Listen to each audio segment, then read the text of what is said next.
ਦਰਸ਼ਕੋ break ਤੋਂ ਬਾਅਦ ਤੁਹਾਡਾ ਸਵਾਗਤ ਹੈ ਜੀ। ਡਾਕਟਰ ਸਾਹਿਬ ਸਾਡਾ ਅਗਲਾ ਕਮੈਂਟ ਅਮਨ ਧਨੋਆ ਦਾ ਆਇਆ ਹੈ। ਇਹ ਲਿਖਦੇ ਹਨ, ਫਿਲਮ ਛੋਟੇ ਸਾਹਿਬਜ਼ਾਦੇ ਦੇ ਹੱਕ ਲੈਣ ਵਾਲੀ ਗੱਲ ਵੀ ਪੈਸੇ ਆਪ ਇਹਨਾਂ ਵੱਲੋਂ ਡਕਾਰਨ ਵੱਲ ਜਾਂਦੀ ਹੈ। ਫਿਲਮ ਦੀਆਂ ਨਕਲੀ ਕਾਪੀਆਂ ਵੈਸੇ ਹੀ ਲੋਕਾਂ ਤੱਕ ਪਹੁੰਚ ਗਈਆਂ ਹਨ, ਜੇ ਨਹੀਂ ਵੀ ਪਹੁੰਚੀਆਂ ਤਾਂ ਫਿਲਮ ਵੈਸੇ ਹੀ ਗੁਰੂ ਘਰਾਂ 'ਚ ਦਿਖਾਈ ਜਾ ਸਕਦੀ ਹੈ, ਹੱਕ ਲੈਣ ਦੀ ਲੋੜ ਨਹੀਂ। ਜਿਵੇਂ ਗੁਰਮਤਿ ਪ੍ਰਚਾਰ ਸੇਵਾ ਲਹਿਰ ਵਾਲੇ ਸਿੰਘ ਕਰ ਰਹੇ ਨੇ, ਉਹ ਕਿਹੜਾ ਫਿਲਮਾਂ ਦੇ ਹੱਕ ਖਰੀਦਦੇ ਨੇ ਜੀ ਡਾਕਟਰ ਸਾਹਿਬ। ਵੀਰ ਅਮਨ ਧਨੋਆ ਜੀ ਦਾ ਸ਼ੁਕਰੀਆ, ਉਹ ਅਕਸਰ ਲਿਖਦੇ ਰਹਿੰਦੇ ਨੇ।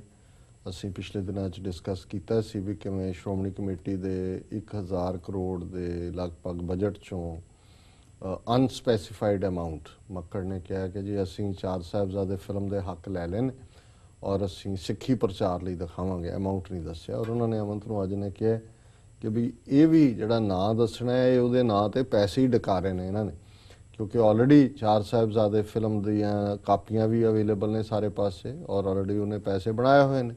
ਸੋ ਮੈਨੂੰ ਇਹਨਾਂ ਦੀ ਗੱਲ ਦੇ ਵਿੱਚ ਵਜ਼ਨ ਲੱਗਦਾ ਹੈ ਕਿ ਇਹ ਇਸ ਤਰ੍ਹਾਂ ਹੁੰਦਾ ਹੈ ਬਹੁਤ ਵਾਰ। ਈਵਨ ਅਸੀਂ ਇੱਕ ਦੋ ਵਾਰੀ ਸਾਨੂੰ ਯਾਦ ਹੈ ਕਿ ਵੀ ਇੱਕ ਖਾਸ ਇਤਿਹਾਸਕ ਗੁਰਦੁਆਰੇ 'ਚ ਕੋਈ ਇੰਗਲੈਂਡ ਤੋਂ ਕਪਲ ਆਇਆ, ਸਿੱਖ ਕਪਲ। ਉਹਨਾਂ ਨੇ ਕਿਹਾ ਜੀ ਇੱਥੇ ਵੱਡਾ ਜਨਰੇਟਰ ਅਸੀਂ ਲਵਾਉਣਾ ਚਾਹੁੰਦੇ ਅਤੇ ਅਸੀਂ ਜਿੰਨਾ ਖਰਚਾ ਅਸੀਂ ਉਹ ਕਰਾਂਗੇ। ਉਹਨਾਂ ਨੇ ਕਿਹਾ ਜੀ ਠੀਕ ਹੈ।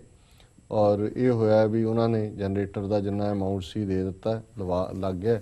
ਪਰ ਜਦੋਂ ਉਸੇ ਹੀ ਤੁਸੀਂ ਲੋਕਲ ਹਿਸਟੋਰੀਕਲ ਗੁਰਦੁਆਰਾ ਸੀ, ਉਹਦੇ 'ਚੋਂ ਬਾਅਦ 'ਚ ਸਾਹਮਣੇ ਆਇਆ, ਜਿਹੜੇ ਇਨਸਾਈਡਰ ਨੇ ਕਿਹਾ ਕਿ ਉੱਥੋਂ ਪੈਸੇ ਲੈ ਕੇ ਡਕਾਰ ਗਏ ਅਤੇ ਉਹ ਜਿਹੜਾ ਬਜਟ ਹੈ ਉਹਦੇ 'ਚ ਉਹ ਜਨਰੇਟਰ ਦਾ ਖਰਚਾ ਜਿਹੜਾ ਹੈ ਉਹ ਉਸ ਬਜਟ 'ਚ ਪਾ ਦਿੱਤਾ ਕਿ ਜੀ ਇਹ ਗੁਰਦੁਆਰੇ ਦੇ ਬਜਟ 'ਚੋਂ ਕੀਤਾ। ਸੋ ਇਹ ਇਹਨਾਂ ਦੇ ਲਈ ਆਮ ਹੈ ਕਿ ਬਾਹਰੋਂ ਬਾਹਰ ਜਿਹੜਾ ਉਹ ਬਾਹਰੋਂ ਬਾਹਰ ਛੱਕ ਜਾਓ ਔਰ ਦੂਜਾ ਜਿਹੜਾ ਉਹ ਸ਼ੋਅ ਕਰ ਦਿਓ। ਸੋ ਹੁਣ ਹੈ ਤਾਂ ਜਦੋਂ ਵਾਹੀ ਚੋਰਾਂ ਦੇ ਨਾਲ ਪਿਆ ਔਰ ਜਿਨ੍ਹਾਂ ਨੂੰ ਕੋਈ ਗੁਰੂ ਦਾ ਡਰ ਭੈ ਭਾਵਨੀ ਨਹੀਂ ਹੈ, ਉਹਨਾਂ ਨੂੰ ਤੁਸੀਂ ਹੁਣ ਪੰਥ ਸਜ਼ਾ ਦੇ ਔਰ ਦੇਗਾ। ਇਹ ਤਾਂ ਨਹੀਂ ਹੈ ਤੇ ਗੁਰੂ ਵੀ ਕਿਤੇ ਨਾ ਕਿਤੇ ਪੰਥ ਰਾਹੀਂ ਸਜ਼ਾ ਦਵਾਏਗਾ ਇਹਨਾਂ ਨੂੰ, ਇਹ ਐਸਕੇਪ ਨਹੀਂ ਕਰਨਗੇ। ਜੀ ਡਾਕਟਰ ਸਾਹਿਬ ਬਿਲਕੁਲ। ਸਾਡਾ ਅਗਲਾ ਕਮੈਂਟ ਆਇਆ ਹੈ ਲਵੀ ਸਿੰਘ ਜੀ ਦਾ ਮੈਲਬਰਨ ਆਸਟ੍ਰੇਲੀਆ ਤੋਂ। ਇਹ ਲਿਖਦੇ ਹਨ, ਡਾਕਟਰ ਸਾਹਿਬ ਅਸੀਂ ਹਮੇਸ਼ਾ ਇਹਨਾਂ ਠੱਗਾਂ ਕੋਲੋਂ ਇਨਸਾਫ ਕਿਉਂ ਮੰਗਦੇ ਹਾਂ? ਇਹਨਾਂ ਕੋਲੋਂ ਕਿਉਂ ਅਸੀਂ ਇਨਸਾਫ ਦੀ ਉਮੀਦ ਕਰਦੇ ਹਾਂ? ਪਤਾ ਹੈ ਕਿ ਇੱਥੋਂ ਇਨਸਾਫ ਨਹੀਂ ਮਿਲਣਾ। ਜੀ ਡਾਕਟਰ ਸਾਹਿਬ। ਲਵੀ ਸਿੰਘ ਜੀ ਦਾ ਸ਼ੁਕਰੀਆ, ਮੈਲਬਰਨ ਆਸਟ੍ਰੇਲੀਆ ਤੋਂ ਲਿਖਿਆ। ਗੱਲ ਤਾਂ ਉਹਨਾਂ ਦੀ ਠੀਕ ਹੈ ਔਰ ਇਨਸਾਫ ਮੰਗਿਆ ਨਹੀਂ ਜਾਂਦਾ, ਇਨਸਾਫ ਲਿਆ ਜਾਂਦਾ। ਬੜੀ ਸਿੰਪਲ ਗੱਲ ਹੈ ਜੀ।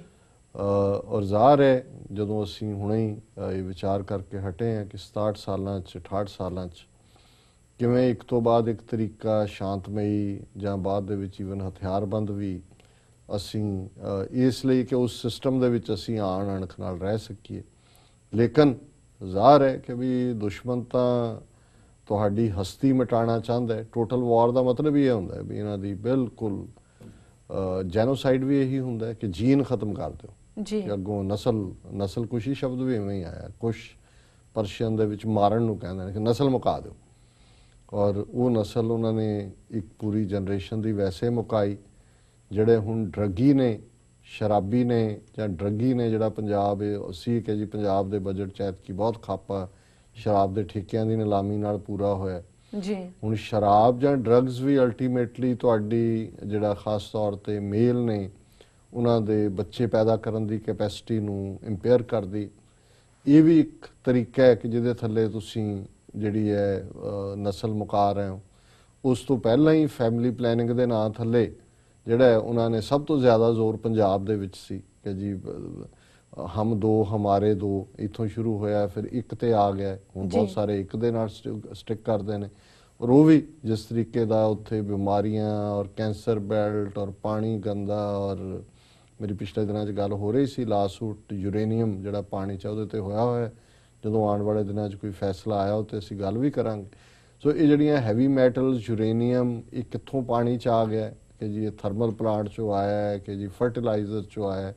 ਲੇਕਿਨ ਜ਼ਾਹਰ ਇਹ ਹੈ ਕਿ ਵੀ ਅਸੀਂ ਤਾਂ ਹੁਣ ਤੱਕ ਹਿਊਮਨ ਰਾਈਟ ਨੂੰ ਪੰਜਾਬ 'ਚ ਡਿਫਾਈਨ ਹੀ ਇਸ ਗੱਲ 'ਤੇ ਕਰਦੇ ਸੀ ਕਿ ਜੀ ਮਾਰਨਾ, ਕਿ ਜਿਹੜੀ ਮਾਰ ਰਹੇ ਨੇ ਸਾਡੀ ਹਿਊਮਨ ਰਾਈਟ ਵਾਇਲੇਟ ਕਰ ਰਹੇ ਨੇ। ਪਰ ਇਹ ਜਿਸ ਤਰੀਕੇ ਨਾਲ ਮਾੜਾ ਪਾਣੀ, ਮਾੜੀ ਹਵਾ, ਔਰ ਇਹੀ ਗੱਲ ਹੈ ਵੀ ਕੋਰਟਾਂ 'ਚੋਂ ਫਿਰ ਧੱਕੇ ਖਾ ਰਹੇ ਨੇ ਸਿੱਖ ਇਨਸਾਫ ਲੈਣ ਲਈ ਕਿ ਜੀ ਜਿਹੜਾ ਸਾਡਾ ਰਾਈਟ ਟੂ ਲਿਵ ਹੈ ਇਹ ਖਤਮ ਕਰ ਰਹੇ ਨੇ ਸਾਨੂੰ ਯੂਰੇਨੀਅਮ ਵਾਲਾ ਪਾਣੀ ਪਿਆ ਕੇ, ਕੈਂਸਰ ਕਰਕੇ, ਬਿਮਾਰੀਆਂ ਕਰਕੇ। ਉਹ ਜਿਹੀਆਂ ਬਿਮਾਰੀਆਂ ਉੱਥੇ ਹੋ ਰਹੀਆਂ ਜਿਹੜੀਆਂ ਪਹਿਲਾਂ ਕਦੇ ਦੇਖੀਆਂ ਹੀ ਨਹੀਂ ਗਈਆਂ। ਸੋ ਕੁੱਲ ਮਿਲਾ ਕੇ ਇਹਦੇ 'ਚ ਕੋਈ ਸ਼ੱਕ ਨਹੀਂ ਹੈ ਵੀ ਸਾਨੂੰ ਇਨਸਾਫ ਲੈਣ ਦੇ ਲਈ ਜੂਝਣਾ ਪਏਗਾ ਔਰ ਇਸ ਦੇ ਲਈ ਜਿਹੜਾ ਅਲਟੀਮੇਟਲੀ ਨਿਸ਼ਾਨਾ ਸਪਸ਼ਟ ਹੋਣਾ ਚਾਹੀਦਾ। ਮੈਂ ਸਮਝਦਾ ਵੀ ਇਹ ਖੱਬੇ ਸੱਜੇ ਇੱਧਰ ਉੱਧਰ ਦੇਖਣ ਦੀ ਹੁਣ ਲੋੜ ਨਹੀਂ ਹੈ। ਖਾਲਿਸਤਾਨ ਦੀ ਕਾਇਮੀ ਆਪਣੇ ਆਜ਼ਾਦ ਦੇਸ਼ ਤੋਂ ਬਿਨਾਂ ਇਹਨਾਂ ਦੇ ਕਿਸੇ ਸਟਰਕਚਰ ਕਿਸੇ ਢਾਂਚੇ 'ਚ ਜਿਹੜਾ ਉਹ ਤੁਹਾਡਾ ਕੋਈ ਕਲਿਆਣ ਨਹੀਂ ਹੈ। ਹਾਲਾਂ ਜਿਵੇਂ ਹੁਣ ਮੋਦੀ ਦੀ ਆਮਦ ਨੂੰ ਲੈ ਕੇ ਪ੍ਰੋਟੈਸਟ ਔਰ ਦੂਸਰਿਆਂ ਦਾ ਸਿਲਸਿਲਾ ਪਲਾਨ ਕੀਤਾ ਜਾ ਰਿਹਾ, ਮੈਂ ਦੇਖੀਆਂ ਨੇ ਫੇਸਬੁੱਕ ਦੇ ਉੱਤੇ ਵੀ ਦੂਸਰੀਆਂ ਈਮੇਲਸ ਵੀ, ਨਹੀਂ ਜੀ ਬਹੁਤ ਨਾਅਰੇ ਲਾ ਕੇ ਸਾਨੂੰ ਕੀ ਮਿਲ ਗਿਆ, ਸਾਨੂੰ ਤਾਂ ਕੈਨੇਡੀਅਨ ਗਵਰਨਮੈਂਟ ਨਾਲ ਗੱਲਬਾਤ ਕਰਨੀ ਚਾਹੀਦੀ ਹੈ, ਨੈਗੋਸ਼ੀਏਟ ਕਰਨਾ ਚਾਹੀਦਾ ਹੈ ਤਾਂ ਕਿ ਅਸੀਂ ਪਹਿਲਾਂ ਜਿਹੜੇ ਬੰਦੇ ਨੇ ਜੇਲ੍ਹਾਂ 'ਚ ਉਹ ਛਡਾ ਲਈਏ। ਮੈਂ ਕਿਹਾ ਜੀ ਉਹ ਤੁਹਾਡਾ ਨਸਲ ਤੋਂ ਬਾਅਦ ਨਸਲ ਮਾਰ ਰਹੇ ਨੇ, ਉਹ ਤੁਹਾਡੇ ਨਾਲ ਗੱਲਬਾਤ ਜਾਂ ਤਾਂ ਇਹ ਹੈ ਵੀ ਉਹਨਾਂ ਨੇ ਗੱਲਬਾਤ ਦਾ ਸੱਦਾ ਦਿੱਤਾ ਹੋਏ ਤੇ ਸਿੱਖ ਨੁਮਾਇੰਦਿਆਂ ਨੇ ਕਿਹਾ ਹੋਏ ਜੀ ਅਸੀਂ ਗੱਲ ਨਹੀਂ ਕਰਨੀ, ਜਾਂ ਕੈਨੇਡਾ ਦੀ ਸਰਕਾਰ ਨੇ ਕਿਹਾ ਹੋਏ ਕਿ ਜੀ ਦੱਸੋ ਅਸੀਂ ਤੁਹਾਡੇ ਨਾਲ ਗੱਲਬਾਤ ਕਰਨੀ ਚਾਹੁੰਦੇ ਹਾਂ, ਤੁਹਾਡੀ ਪ੍ਰੋਬਲਮ। ਪਰ ਇੱਕ ਕਲਾਸ ਹੈ ਜਿਨ੍ਹਾਂ ਨੂੰ ਇਹ ਲੱਗਦਾ ਹੈ ਕਿ ਵੀ ਅਸੀਂ ਕੋਈ ਨਾ ਕੋਈ ਗੱਲ ਨਵੀਂ ਕਰੀਏ। ਇਹ ਵੀ ਨਹੀਂ ਹੈ ਵੀ ਉਹ ਪੰਥ ਵਿਰੋਧੀ ਨੇ, ਪਰ ਜਿਹਨੂੰ ਕਹਿੰਦੇ ਨੇ ਵੀ ਕੁਛ ਨਾ ਕੁਛ ਛੱਡ ਦੇਣਾ ਵਿੱਚ ਤੇ ਫਿਰ ਉਹਨੂੰ ਭੰਬਲ ਭੂਸੇ 'ਚ ਪਾ ਦਿਓ। ਅੱਧੇ ਜਿਹੜੇ ਨੇ ਹਾਂ ਜੀ ਜ਼ਰੂਰ ਗੱਲਬਾਤ ਹੋਣੀ ਚਾਹੀਦੀ ਹੈ, ਜ਼ਰੂਰ ਹੋਣੀ ਚਾਹੀਦੀ ਹੈ, ਜਿਵੇਂ ਉਹ ਗੱਲਬਾਤ ਲਈ ਰੈੱਡ ਕਾਰਪਟ ਵਿਛਾ ਕੇ ਬੈਠੇ ਨੇ ਤੁਹਾਡੇ ਸਵਾਗਤ ਲਈ ਕਿ ਆਓ ਤੁਸੀਂ ਗੱਲਬਾਤ ਲਈ ਜੀ। ਸੋ ਇਨਸਾਫ ਜਿਹੜਾ ਹੈ ਉਹ ਮੰਗਿਆ ਨਹੀਂ ਜਾਂਦਾ, ਇਨਸਾਫ ਲਿਆ ਜਾਂਦਾ ਹੈ। ਔਰ ਸੰਤ ਭਿੰਡਰਾਂ ਵਾਲਿਆਂ ਦੇ ਇਹ ਸ਼ਬਦ ਸਾਡੀਆਂ ਕੰਨਾਂ 'ਚ ਗੂੰਜਦੇ ਰਹਿਣੇ ਚਾਹੀਦੇ ਨੇ ਕਿ ਖਾਲਸਾ ਜੀ ਸ਼ਹੀਦਾਂ ਦੇ ਖੂਨ ਦਾ ਹੱਕ ਲੈਣੇ ਜੀ, ਤੇ ਸ਼ਹੀਦਾਂ ਦੇ ਖੂਨ ਦਾ ਹੱਕ ਖਾਲਿਸਤਾਨ ਦੀ ਪ੍ਰਾਪਤੀ ਹੈ ਜੀ। ਡਾਕਟਰ ਸਾਹਿਬ ਨਾਲ ਲੈਣੇ ਬ੍ਰੇਕ। ਵਿਊਅਰਸ ਤੇ ਸਾਨੂੰ ਇਸ ਤਰ੍ਹਾਂ ਬਣੇ ਰਹੋ, ਮਿਲਦੇ ਹਾਂ ਛੋਟੇ ਜਿਹੇ ਬ੍ਰੇਕ ਤੋਂ ਬਾਅਦ।